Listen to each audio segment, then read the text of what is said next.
Well, I just want to welcome you all to this event. The nominal topic or title is That a Fact? Which includes Robert Krulwich and Fred Dust. We're grateful for your support for purchasing a ticket, which helps us to continue to offer events like this. You can tell I'm actually in my office. This is the first time we've done one of these events from the SAR campus, and it feels great.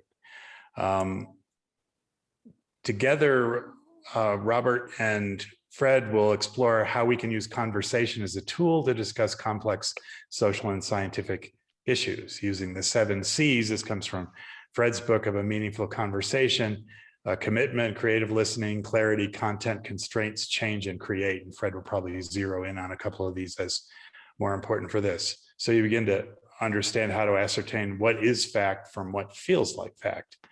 I don't need to introduce Robert for most of you because you probably attended the earlier event. I'll just say that he's former co-host of Radiolab, and he draws on decades of experience as a special correspondent for ABC News and PBS. Fred Dust works at the intersection of business, society, and creativity as a former partner at the acclaimed international design firm IDEO.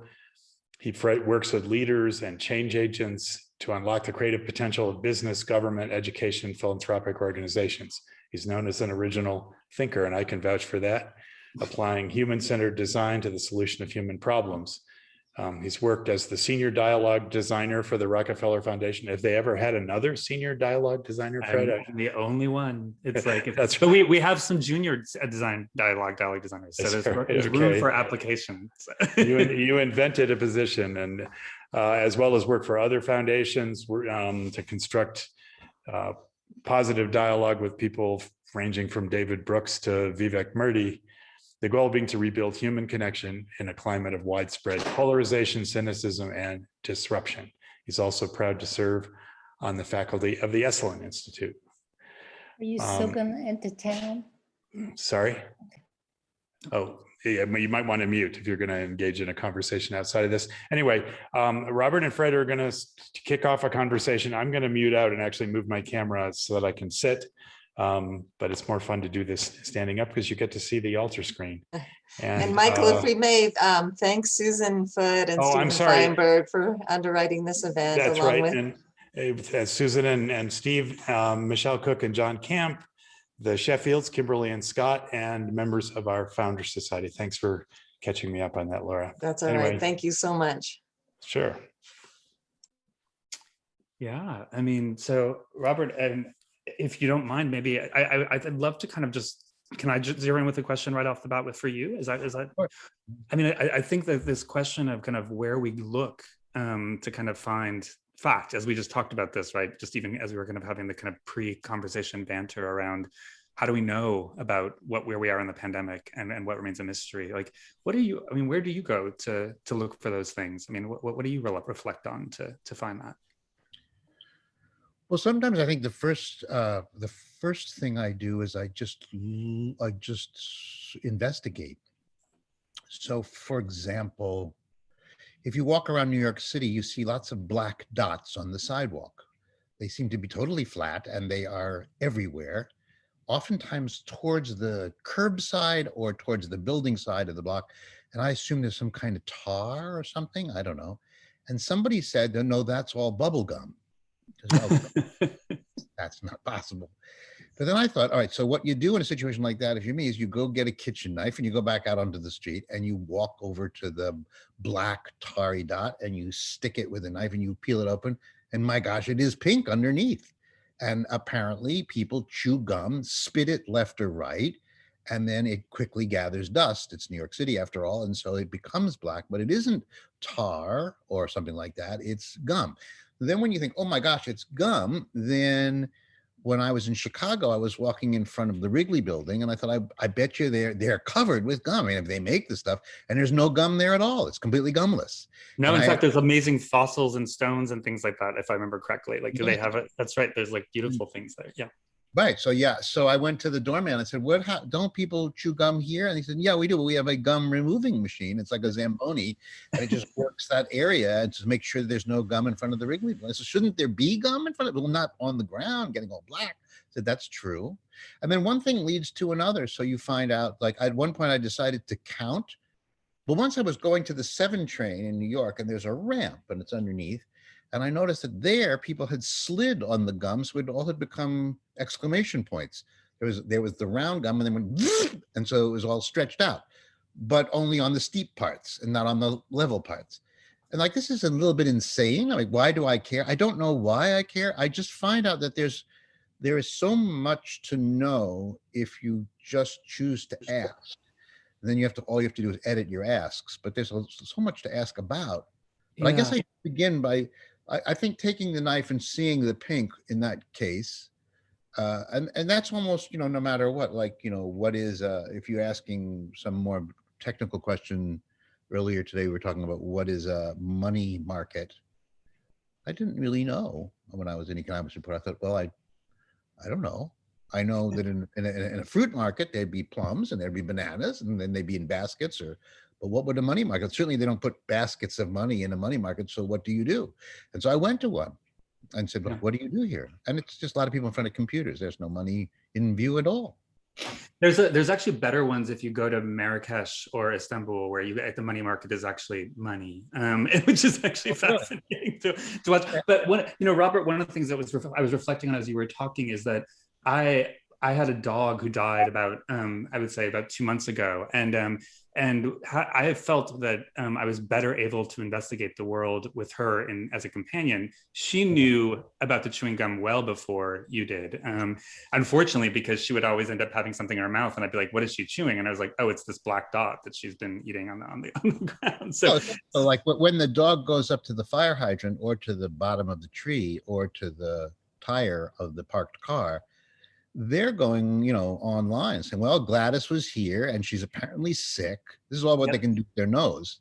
That's right. And it's funny because I'm sorry, just really quickly, I would say what I think is interesting is that my dog also helped me investigate people, like, and have conversations with people in really interesting ways. Like I live in Bed-Stuy, and it was actually, for a long time, I was like, will I ever be able to kind of get to know people if I don't have my dog with me, who kind of opened up people who wouldn't talk to us otherwise. And there are these really, so I think there's ways that the natural world, or like you were talking about fish or other kinds of beings, can help us kind of explore together, which is in partnership with nature. If you have to have like an excuse to say hello sometimes. Exactly. It's so somebody the other day was like, oh, they were putting a piece of art in our house here in Maine, and they were like, oh, that's going to be a great conversation piece. And I was like, do we need another conversation piece? I'm not sure. It's like, but it's true. It'll be a great conversation piece. Well, on your island, isn't there that gigantic love thing, or what wasn't? Yes, there's a peace sign over here, and then from our where our house is, we have the monolith, which, like, the big thing with our house is that no one will ever be able to block the monolith. So we have basically the entire point because you can see the monolith. And there's a myth, Robert, which again, this goes back to fact that the person who lived in our house in like the 1800s, Captain Crabtree, saw a sea monster. Yeah. So it's called Crabtree Point, and he supposedly saw a sea monster. It was in the paper. And so and you can see why he might have if he was drinking a bit. It's like, yeah.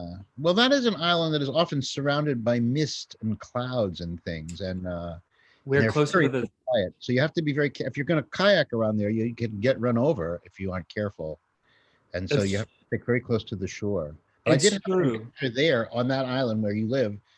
I was by myself in a kayak, and something large emerged immediately to my right and disappeared, and I was very scared. And then it emerged again, and it had a blowhole. So I thought, is this a whale? But it wasn't big enough to be a whale, but it didn't look like a seal. I didn't know what it was. And then another one went on the other side, and they were both left and right of me, and they were pretending decided I could pretend to have a riverboat with two large kind of circular. And so I sat between these two. I think they were dolphins, I guess. Dolphins. Yeah. Exactly. And I sat until I got less scared, and then I paddled with my hands and touched the dolphins occasionally. And God, it was like some of the things I was describing in the talk. It was just so magical.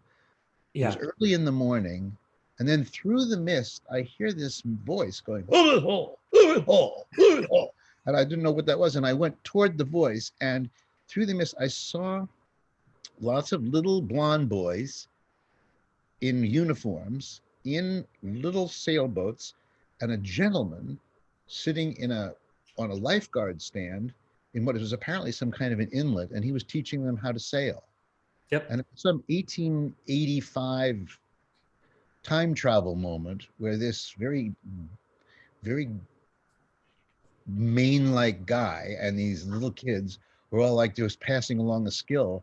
And I, with my dolphins, was at the thing. I thought, I better not go here. And I just left.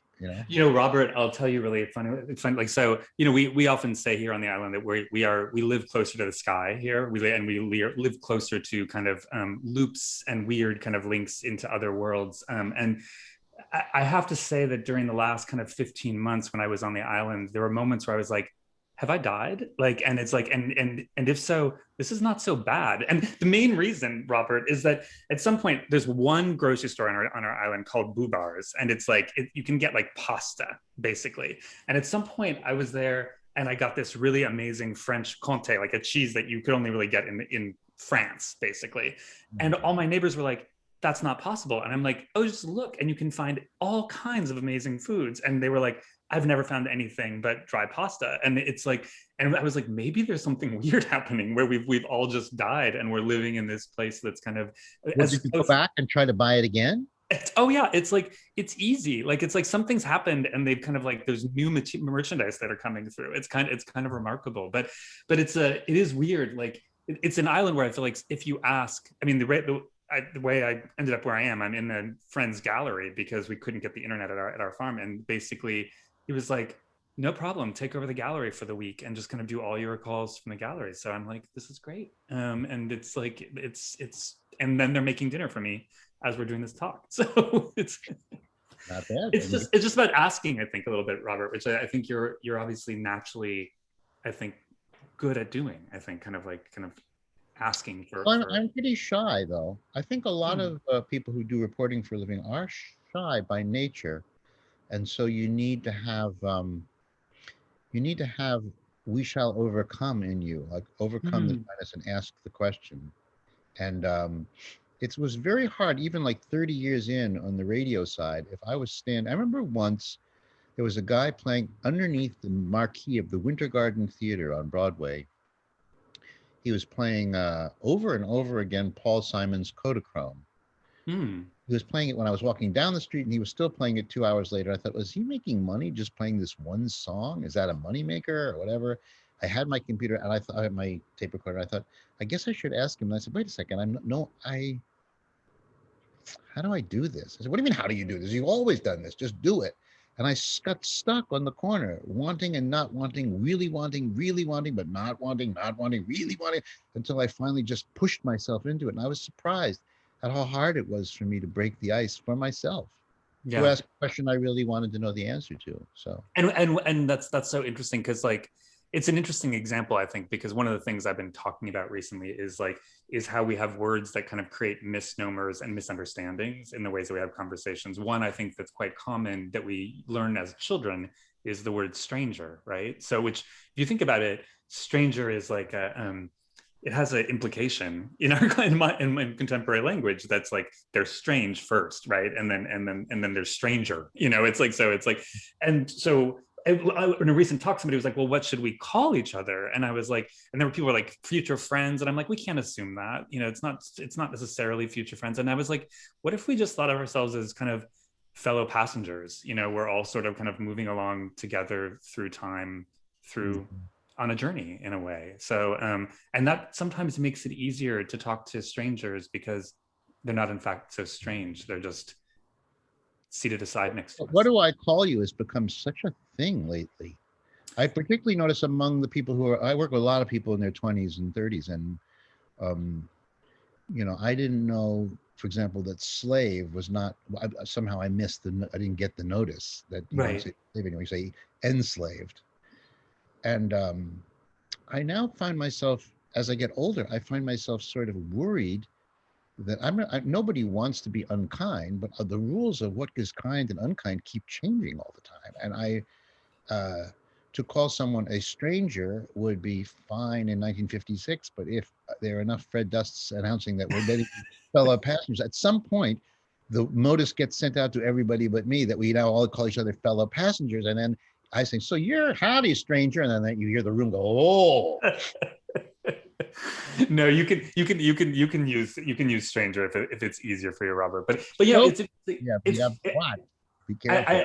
I love what you're saying. So we're right now, my team who is working on a secret game, which is going to come out in 2 weeks, and it's a secret. But one of my favorite questions in the game is, if you had a choice, would you make a universal language? Which I'd be curious, Robert, like what your response to that would be. Like, if you had a choice, would you want to make a universal language, or would you rather kind of stick with the diversity of the languages we currently have?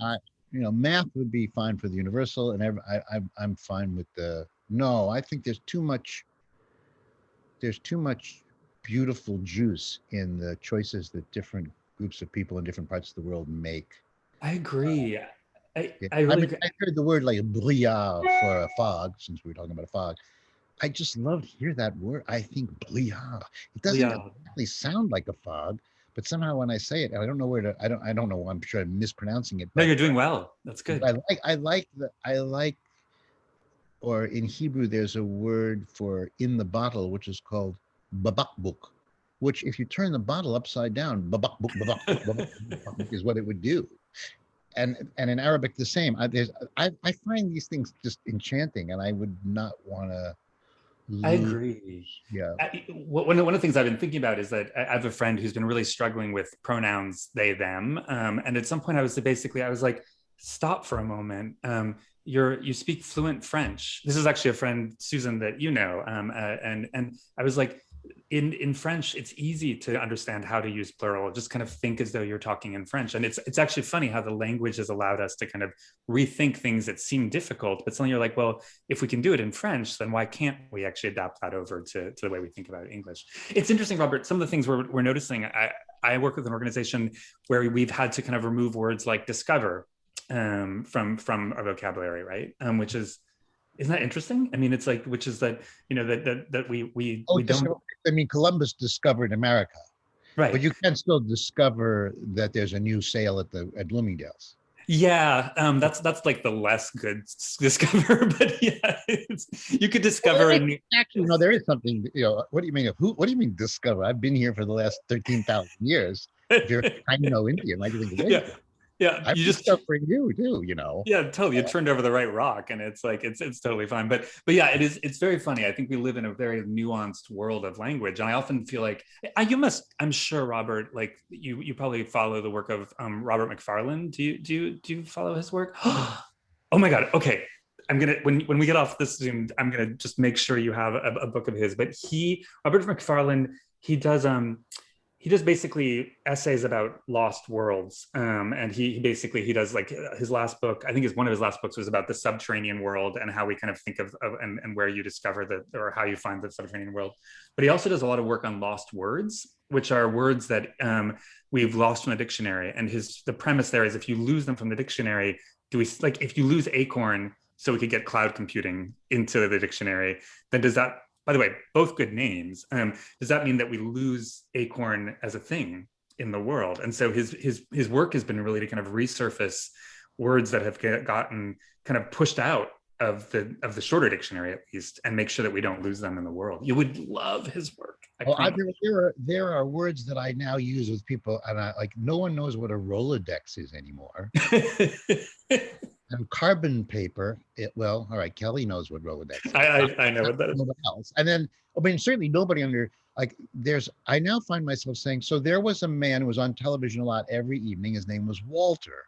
I go, yeah, Walter what? Cronk, I ever heard? And they don't know who that is. And so very quickly, references I was talking to someone, we were interviewing a famous actress, and she was saying that her dad was at NBC, and that so he would bring home, and then she had a list. She said she would bring home Bob Hope and Jackie Gleason and Marlon Brando.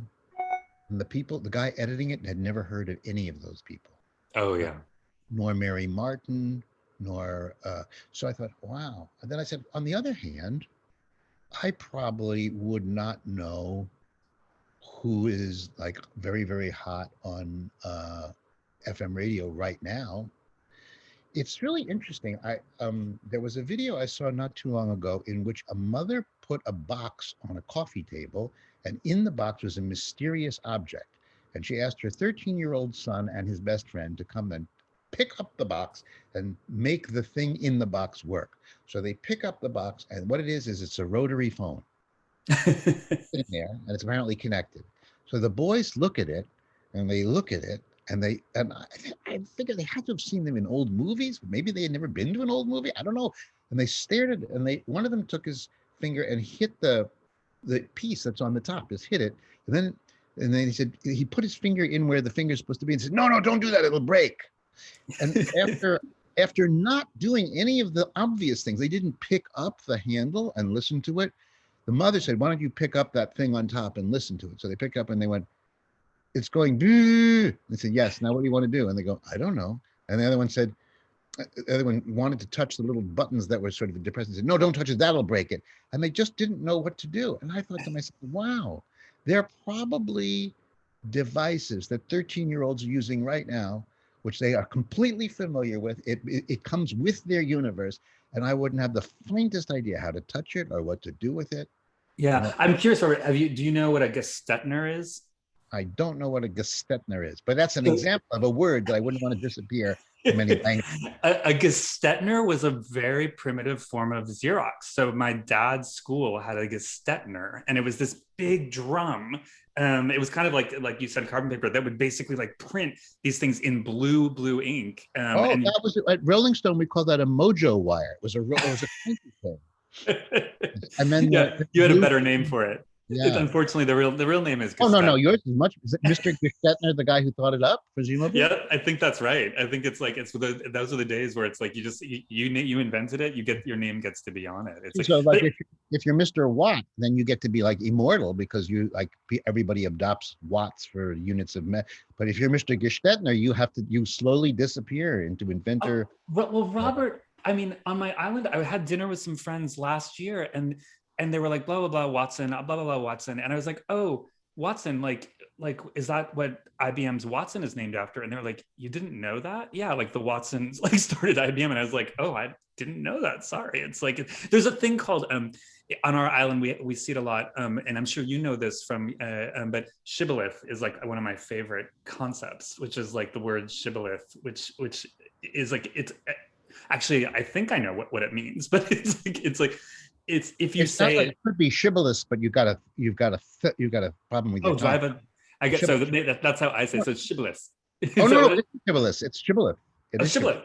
Oh yeah. I don't know what it means either. I think it means some kind of shibboleth is something that isn't quite true or quite some kind of a mythical. I think I'd be curious to know if there's anyone in the audience. I think what it means is that if you pronounce it right, quite literally, if it's a word that you pronounce like in a way, it actually says you're part of the community. So for instance, like if you were to pronounce, I don't know what, I mean, on North Haven, I mean, there's so many different like shibboleths, but it's like if you say it in one way, like you're not a part of the community, you don't know. And so if you're an American, you could say, I want to touch base with you. That would assume a familiarity with baseball because that's what people do when they have to go back to. That's right. That's right. I don't know if anybody in Belgium would know what touching base meant. That's totally right. Or like that, like you see this in Silicon Valley where it's like things like double click, and I'm like, really, do I have to double click on something? It's like, but you know, 4 words that I think you should know are Taylor Swift and Lil Nas. Those are that will keep you right in the middle of pop culture for at least like. I recognize those names. Okay, good. So if you've got those 4, I think you're good. Like it's like that's really. It's like I want to pull something over. I mean, first of all, these people if you say Lil Nas and then say something else, which is always going to be wrong. So you got the name right. You say Lil Nas, the candy, and they go. So you don't do that because it's just too dangerous. That's true. Working with 22-year-olds, you just never tell what don't think you really know, because they find out right away. Just as if you mentioned Jackie Gleason and they gave you a look, you'd know right away. They didn't know that you knew what. Yeah, Totally. things are very interesting. I think so I have to do workarounds. I have to, say there was a kind of Scotch tape. You know what Scotch tape is? It's a kind of a tape that's sticky on both sides. It was called, and they go, yeah, Scotch tape. Oh, so Scotch tape. But I'm not sure what they know. I don't know. It's funny amongst my staff right now, and amongst some of my friends, like who are millennial and below. There's a really big thing right now, which is dad jokes, which I don't know dad jokes, but I'll give you an example of one that somebody just said to me the other day, which is like, oh, are you a slug? And they were like, no, I just lost the house in the divorce. And I guess that's a dad joke. It's like, but it's like so funny. All these young kind of like 23 to 30-year-olds are like all telling these dad jokes. And I'm like, I don't know, my dad didn't do that. So yeah, I'm trying to think of like what would be the equivalent for my generation. And I don't we didn't have any Grover Cleveland jokes that I was aware of. So I know, by the way, please, anyone in the audience, if there's anyone who has questions, or if you want to correct Robert and I on what a shibboleth is, please do so. It's like, Michael, you unmuted. I don't know if you have thoughts, or are we? I just pulled it up. It says a custom, principle, or belief distinguishing a particular class or group of people, especially a long-standing one regarded as outmoded or no longer important. Wow. Is that consistent with your understanding? I think it is. Like in the other place that we live that's in the country, we pretty much really try to live in the country if we can, but there's a town called we would call it Delhi, but it's called Delhi. And so If you pronounce it Delhi, everyone knows that you're not from our county, because it's Delhi, obviously. So, yeah. And so I think that's sort of a shibboleth, if I think, at least as I understand it. Okay. Yeah. Cairo, Indiana would be an example of that. Exactly. Or is it Cairo, New York? Yeah, Cairo. Yeah, exactly. So they live all around us in a way that I think is just kind of really fascinating. You have to do a little kind of digging, I think, Robert, to going back to your point around. Well, digging as well. I mean, a lot of these places where they would give these towns in Indiana Chinese names is because they imagine if you dug a hole in your backyard, you'd come up in China. Not realizing that you would come up in the southern hemisphere and you would never be in China. China isn't in the southern hemisphere. So they were wrong, but a lot of the names are not only weirdly pronounced, but also completely wrongly conceived. Well, it's interesting because it's still, but it's still worthwhile doing the digging. That reminds me, free association. I was thinking about I work with a lot of Greece, and have for a long time. And in Athens now, they've actually they've dug so many things up that now they just bury them again. I don't know if you know that, because they're basically really? Yeah, let the next generation discover this, because we need to get a train. So it's really funny. I wondered about that, because I know that that just being alive kicks up a certain amount of dust. So someone at St. John the Divine in Upper West Side of Manhattan in New York measured the amount of dust that landed on the church every year. And it was a small, a millimeter. But if you wait long enough, you get something like a foot of dust. And that really, that explains in Greece, everybody's living on top of each other. So that's right. This Troy is 13 feet below the second Troy, which is 11 feet below the fifth Troy, and so forth. And then basically just dust keeps landing. And I don't know. Well, it's so funny because it's my neighbor Austin. By the way, a child is also a great. It helps, I think, discover things. So dogs and babies, yeah. Yeah, exactly. So, but Austin, who's 3, he's the one who finds all the arrowheads and the musket bullets. So you're looking at what you think is just beach pebbles, and he's finding the arrowheads and the musket balls. He's 3, so he knows that that's a musket ball. Yeah. It's he barely talks, but he can see what an arrowhead looks like. So he's a great. I don't know, how is that possible? How would you know an arrowhead? After all, it's an oddly shaped thing with a groove at the bottom. They supposedly have lots of arrowheads around here, but there's one guy, John Pagliaro is his name, from Swarthmore, who's not even from here, and he can walk along the beach and he sees them all the time. And that and caterpillars. In the fall, caterpillars are wily animals, and they don't want to be seen because they want to become butterflies. So They just sit in plain view and you can't see them unless you're John. Yeah, I mean, you need to go. You need to go on a hike with Austin, or just like a little walk with Austin, and you can totally unpack the arrowheads. But I do think it's like it's really a great example where it's like, or one of my favorite places on earth is this place called Cumberland Island. And when you walk along Cumberland Island, at some point you realize that what you think are just pieces of rocks are shark teeth. There's just like layers and layers and layers of shark teeth, because it's basically kind of like it's there's been unearthed over the time. So it's a fascinating thing about looking closely. Well, that's, you know, like, so shark dentists must be, I don't know, like they don't eat any. Like, yeah, all the fall out automatically. Like there's some kind, like this was true of dinosaurs as well. Like you don't think of a brontosaur just walking along, dropping teeth all over the ground, but they would, you know, they had to eat plants all day long because they're so big. So their teeth would grind down, and then a whole like escalator would send up a whole nother group of teeth, and then the top teeth would fall out.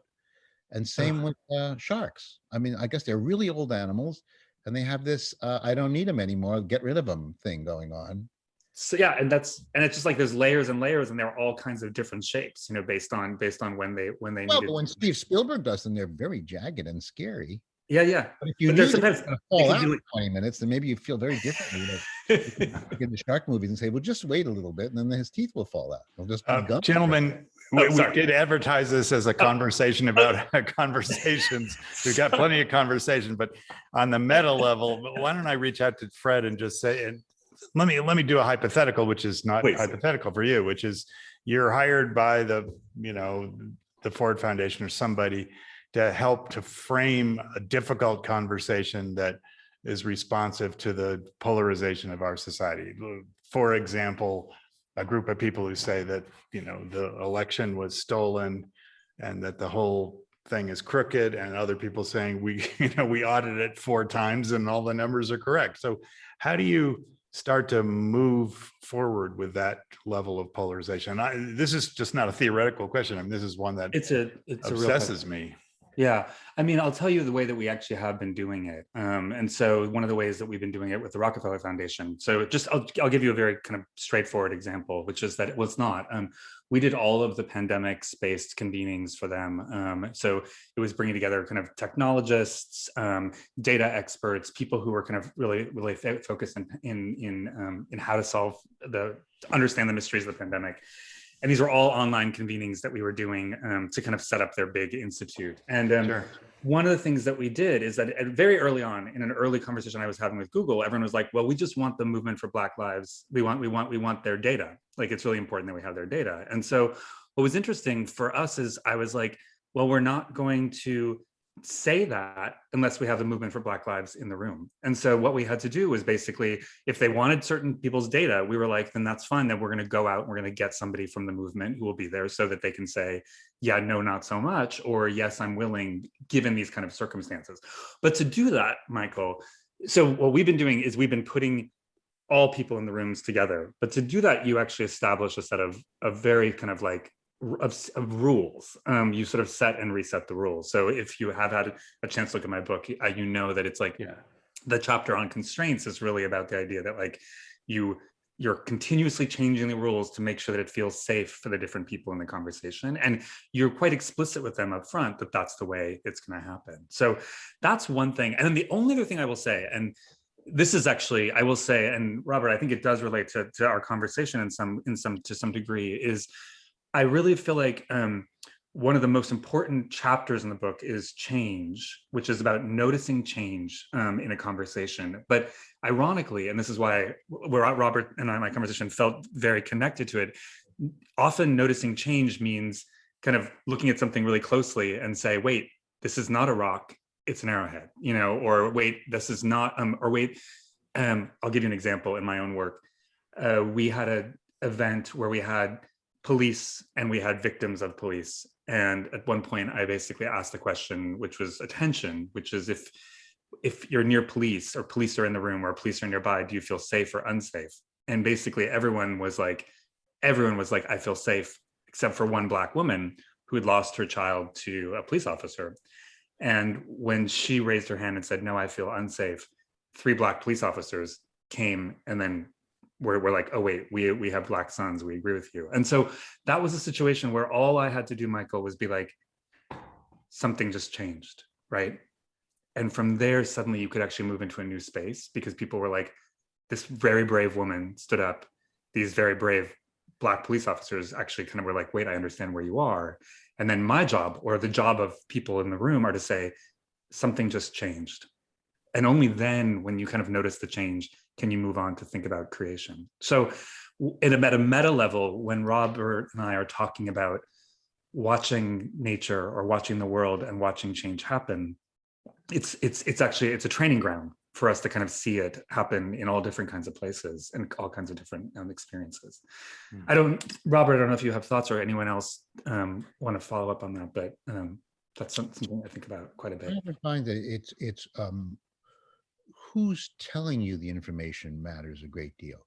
So if you don't like the government, or if you don't like professors, then if you have a professor or the government telling you something, they can put as much evidence as they want in front of you, but you just don't feel comfortable, you don't trust them. But if you put their uncle in front of them, or you put their best friend in front of them, or you put someone that they know growing up in front of them, or sometimes you just put the data itself in front of them and say, let's just work this out together. So you think that President Trump won your district. So let's just see, like, here, we have a list of all of the votes in the district. So let's just get the piece of paper. So there, this is what it looks like. Let's just see. And then you just sit and calculate it out again.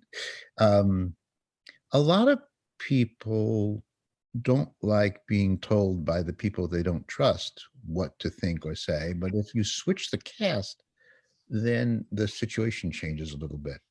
And sometimes it's a simple thing. There's a comedian, a Muslim comedian who works on the Daily Show a lot. And he went to the Republican National Convention, and he's an adorable guy and funny. And he just went up to people who were wearing their Make America Great Again hats and stuff. And he introduced himself, and they liked him because he's nice. And they would, get in a conversation and invite him home for dinner. And then he would announce that he was a Muslim. They said, well, that's okay, because, we know you. And then the conversation will get interesting at that point. So, well, can I bring my sister? And can I bring my mom? Maybe you'd like to know my mom. And you could watch something happening, like the formal sense that you have about how the world works breaks down when you have an intimate encounter. And it's the intimacy that sometimes changes. It's very hard to do. You can't go for 40,000 people in Peru, Indiana, and say, let's count the votes in Peru ourselves. You don't know do that. But if you go to 2 or 3 of them, and 2 or 3 of them change their minds, they have 7 friends each, and that's how it works sometimes.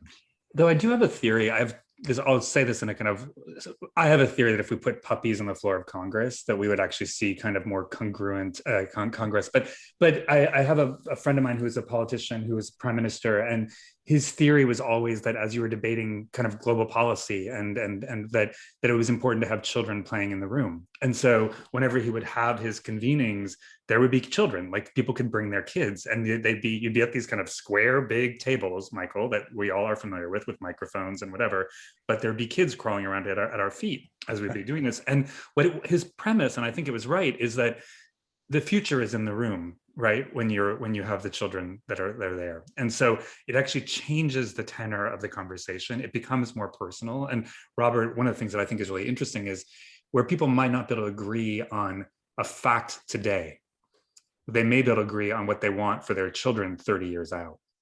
And that's actually often a place where I like us to start, is say, like, let's go 30 years out and say, like, do we care? Do we want the world to be here? Do we want our children to kind of be able to kind of like exist? And from there, you're able to work back, Michael, to a place where you can actually kind of get to, well, what do we do next to make sure that happens? So sometimes it's like about zooming out. One of the things you're talking about is, what's generally called the crisis of expertise. And that comes in part from just the democratization of information. So you got a talking head, you don't know who it is, and it's hard to determine whether that talking head is somebody you should pay attention to or somebody who has some kind of, expert knowledge. So what do you do? I mean, it comes back to this question of who do you put in the room when you're having these conversations? Who's got the authentic, as they say in Texas, the true facts? Yeah. Well, and that's the, sorry, Michael, but that's the purpose in the gatherings that we're doing about putting the people who, so if you want somebody's data, like putting the people whose data you're going to take in the room so they can say, yeah, I don't see much of myself in that data. So first of all, I won't take that data, or I don't see that you're building a trustworthy system. And so what's interesting is that, so I'm not an expert on the movement for Black Lives. I know the woman who runs communications for the movement for Black Lives. She's an expert on the movement for Black Lives. She's not an expert on pandemic data.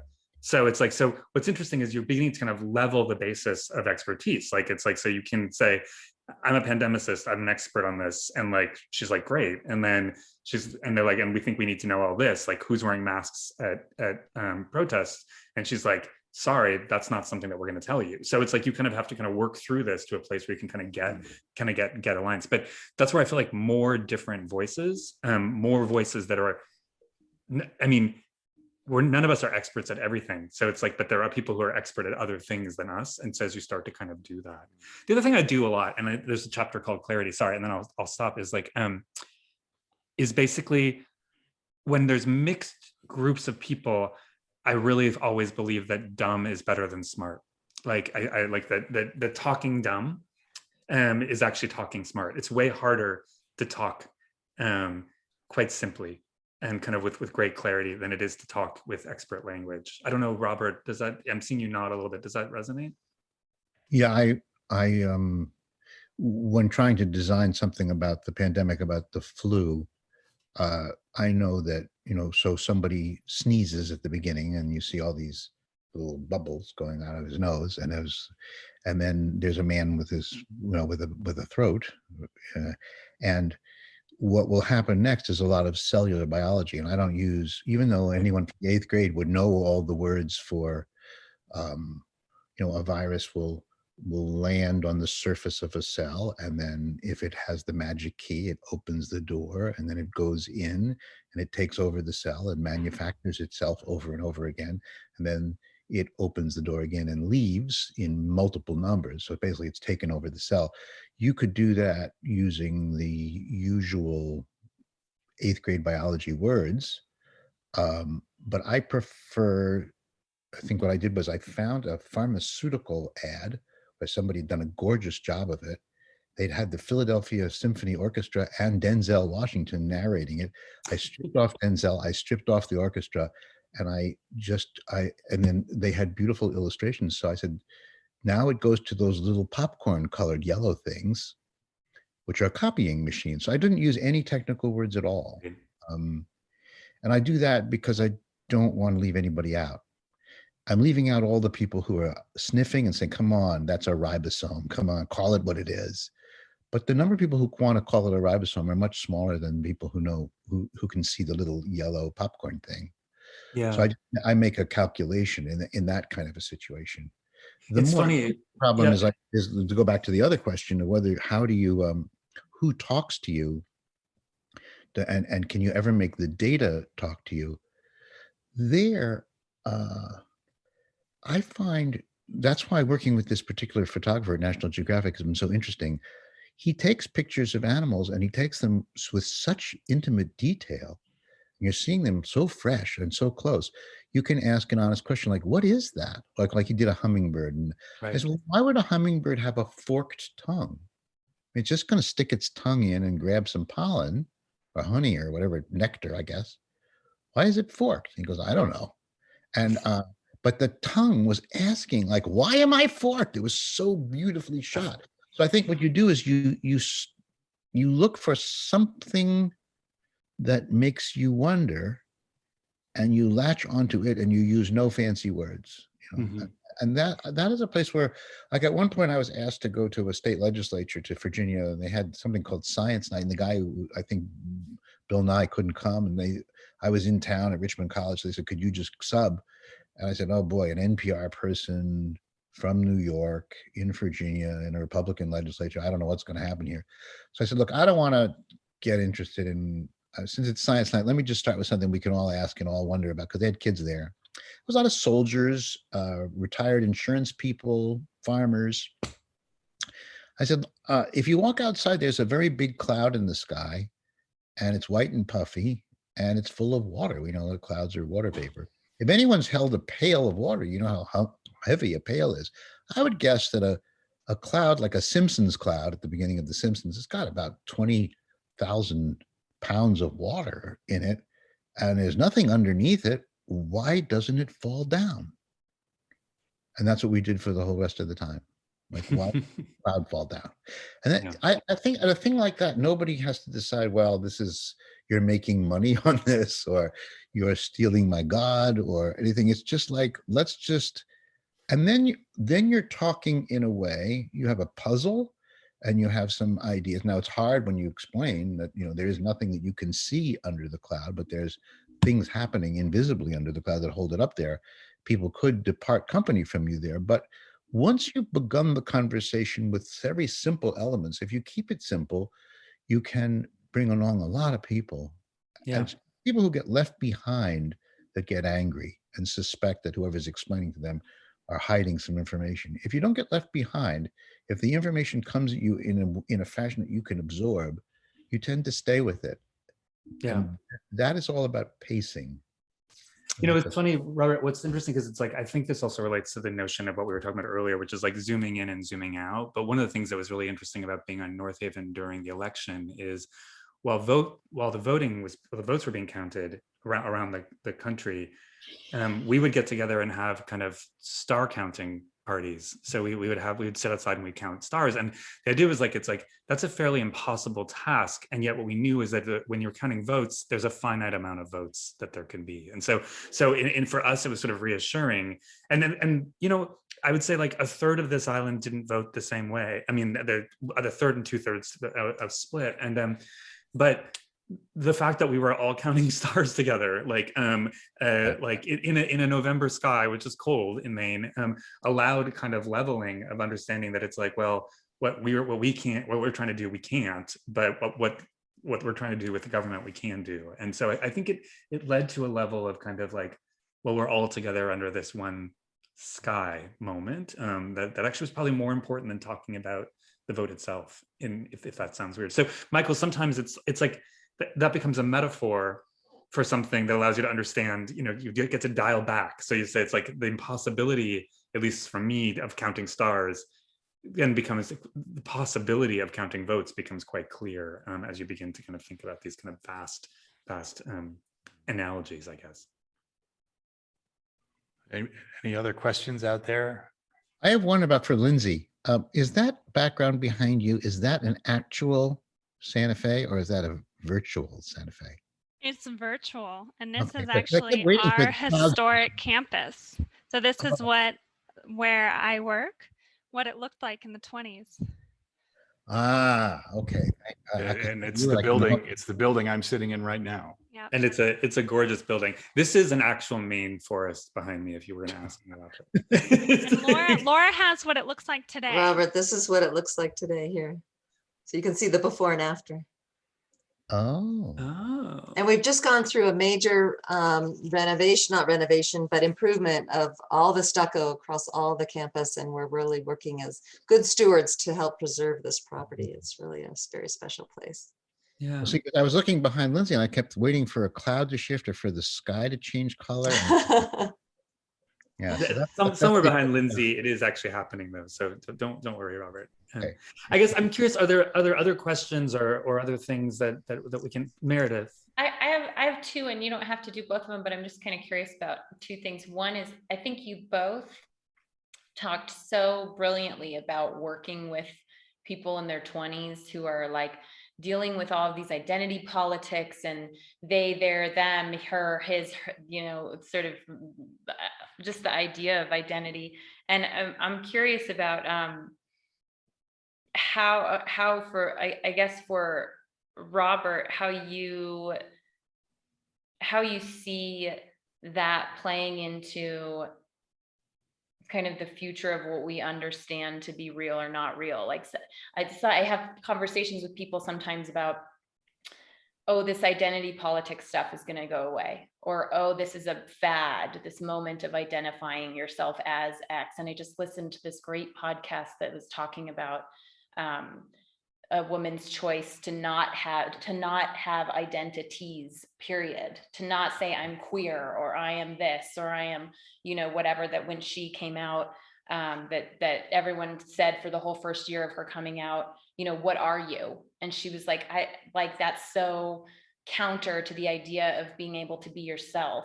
But I think that in choosing identities, it's sort of like the language conversation that you were having earlier about, it helps us make the world around us to understand identities, you know. So I'm just kind of curious if you could riff on where I'm going with that. There's not really a good question in there. It's just, Well, I think it's a profound, for me, it's been a profound difference between me and the 20-year-olds, and I can't quite get past it.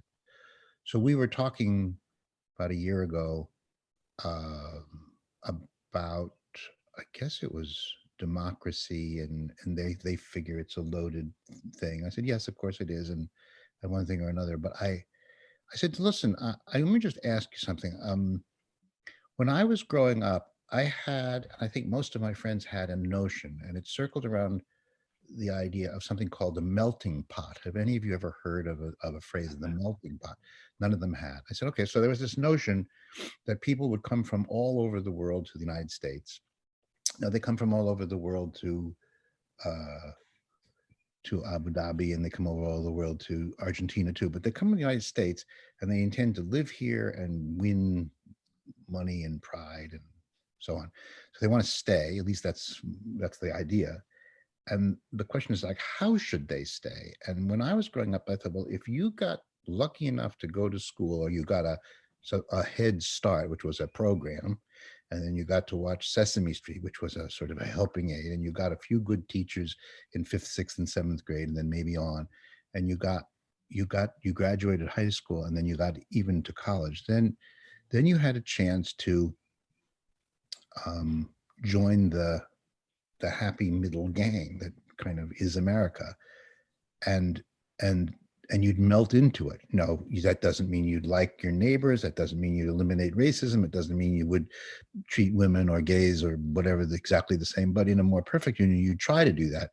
But that's the idea, that we live together kind of in a sort of an undifferentiated whole. And the whole room said, nah, we don't like that. We don't want that. We don't dream of it, and we don't endorse it.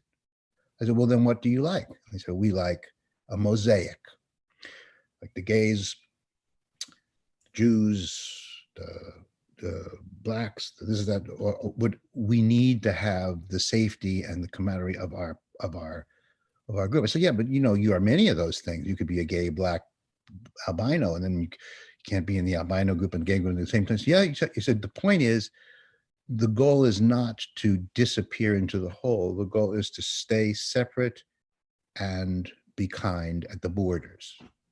I said, I'm sorry, I don't think I'm going to buy that, America. I don't like it. I don't think it solves what I think America's here to solve. And they said, well, you're wrong. And I said, no, you're wrong. So we got stuck there. And I remember it was very disappointing to me. But I thought to myself, okay, so look, these are kids, I hired most of them, and they're very smart and they're very thoughtful. And I love most of them, you know, in a sort of grandpa-y sort of way. So I said, well, I hope it's okay. I hope this idea you have is better than mine. And, you know, maybe this kind of attention to identity and attention to words and pronouns and stuff. I said, but are you sure that by saying the right words, you are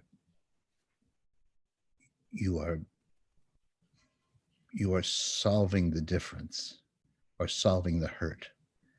I said, isn't it just true that people are ugly a lot of the time and nice some of the time, and you just want to create an environment where you emphasize, you can't eliminate the ugly by changing the pronoun. I don't understand why you put so much hope in what I think of as cosmetic changes. They said, well, what are you putting hope in? Because you know that people, I said, well, I'm putting hope in the idea that by familiarity, you will create something like a real community. And I said, well, what would you be loyal to? I said, you'd be loyal, it's silly, but you'd be loyal to football, a constitution, some songs, and a flag with red, white, and blue and some stars on it. And I mean, that's a funny thing to make a society out of, but it's better than we're all Han Chinese, or we're all Catholics, or we're all whatever the other tribal instincts are. I think it's a really radical experiment, and I think you should think more highly of it. But yeah. I might get in here and say something. Yeah, okay. My name's Louise Lanfear, Bob, and I've sort of studied immigration and stuff for a long time. But I think the melting pot, the next sort of metaphor people were using, which is much better one, it's a salad bowl. In other words, you have these distinct, lettuces and tomatoes and whatever, but they're all in the same bowl, right? Yeah. And they get mixed up and so on. And so the idea is that it's not silos we're looking for. It's for a people to have a community, but the community is part of a bunch of other people, so that you're eventually able, to feel good in these groups that Fred's putting together, and be able to talk to people because you've had good experiences because of the way in which, we don't have silos. We have ways of communicating with each other, but people are solid about, keeping their native language. I mean, look what happened to the Germans in the beginning of the 20th century. They go and quit speaking German because World War I. The fact that a lot of people in this country speak Spanish is not a bad thing. They can all be Americans and so forth. But it's the idea that it's possible to have ethnic and gender and other kinds of identities and still be part of a larger community, but feel safe and. Well, let me ask you about your salad. Would the tomato fear the lettuce, and would the carrot be scared of the tomato, or would? I don't think so. They're all afraid of the fork, Robert. But actually, if I can just jump in, Louise, because I think there's two really interesting. I go back and forth around this question, which is. The one is around clarifying language. And so when I first met with the movement for Black Lives, they were like, we're going to ask you questions, Fred, white man, but recognize that we might not listen to your answers because you're a white man. And I was like, well, that doesn't, then why have me? And they were like, well, the reality is like, you can't understand the genocide of Black men in America. And I was like, I'm a gay man who was raised in the 80s. And what do you think the term is that we use to talk about HIV/AIDS, which was genocide? And we've always kind of referred to AIDS and so a story she didn't know, Robert, to your point about like, she didn't know that in the 80s, ACT UP talked about this as a genocide. And so by clarifying it, we were able to get to a different relationship. But Louise, there's another thing that I'm finding with my team, which is that I love describing the completeness of an individual. And so I'm going to describe one of the people on my team, and one of you know them.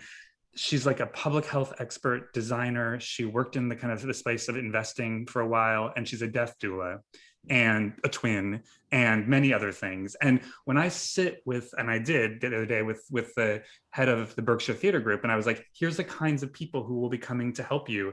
And here's why a death doula might be useful for you. They're like, that's amazing. And so what I think is the other way to go at this is to unpack, and this is what I think you're getting at, Louise, is that over time we can discover the myriadness of what lives within us as individuals. And that's so gorgeous. And I think people really respond to the notion of like unpacking the kind of richness that we get to be. Sorry, I got a little emotional. Sorry. We've also gotten to the place where we talk about intersectionality. And that's the fact that we are many, the easy ones are race, gender, and, sexuality. But the thing is beyond that, there's all these other multiples we all have. And I think you're good at sort of saying that that's really important, that people begin to see that in people, that, it isn't just, whiteness or blackness or whatever. Right. But being able to do that, it seems to me, has to do with feeling you're in a society that appreciates you, in certain kinds of way, Yeah, and also I think, Louise, interestingly, like I think also kind of just giving in to curiosity, I think, is a big piece of this, right? And it's like, I know we've met before. I think it's like you guys live in a curious space by the nature of kind of the work that you're in, and so I feel like it's like my Black boat builder was also by the way, like a pandemicist, and also he's a playwright, and he's like, and it's like he's no one thing, you know, he's a 15th generation Islander, you know, it's like, but it's like you have to just kind of like be like, What's a Adam. pandemicist?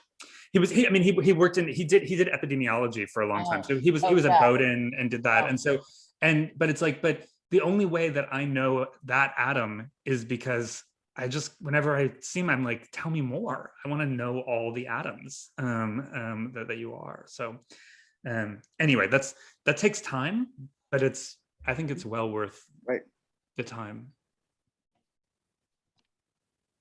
Thank you. You guys, and speaking of time, I have the people who lend me the gallery are also making dinner for me, so I feel like I probably should go. Well, I don't know what I'm doing for them. I feel like I'm like, wait a second. Thanks for your contribution to this conversation, Fred, and Robert too. It's been a wild ride, but I hope we can continue it at some point because it's been really fun. Michael. Yeah. It's Nancy Baker. Hi, Nancy. I just want to comment on one thing. I listened to Robert's earlier, and I was so struck by the moments of awe that he described in various ways. And listening to what Fred said, it seems like if we go into these silos, we're putting up barriers to allow us to unpack and have what really, Fred, are many moments of awe, of discovering things about the person. And anyway, I just wanted to kind of tie those two concepts of the different ways in which we as humans can experience awe. Yeah, Nancy, what's interesting is the people I'm going to go have dinner with, the reason that I love them for so many reasons is that they unpack the history of this place, and they unpack things that are like, why is it that locals' children don't know how to swim here? And so why has every family lost at least one sibling? And only they, through being here for like 70 years, can actually unpack something. And there's a lot of awe in each of us. And it's a beautiful kind of, I think, way to kind of end is say, let's go look for the awe in the people around us. Yeah. That's a good thought. It's a great thought. Well, thanks to everybody. And I look forward to seeing many of you in person in the coming months. We're still working on a strategy for that, but believe me, we're starting to move towards, at least cautiously, towards in-person events, and there'll be more information on that. Obviously, the CDC and the governor have a lot to say about that too, but and as does the limitation of some of our architecture at SAR. But we'll be back, and we'll look forward to seeing you in person as soon as we Thanks very much. do that. Thank you. It's great, Robert. Thanks, Robert. Thank you, Fred, Fred. too. Thank you. Thank you all for joining us and supporting the Creative Thought Forum. We'll have more of these interesting discussions in the future. Bye, guys. Thank you. Bye-bye. Thanks, everyone.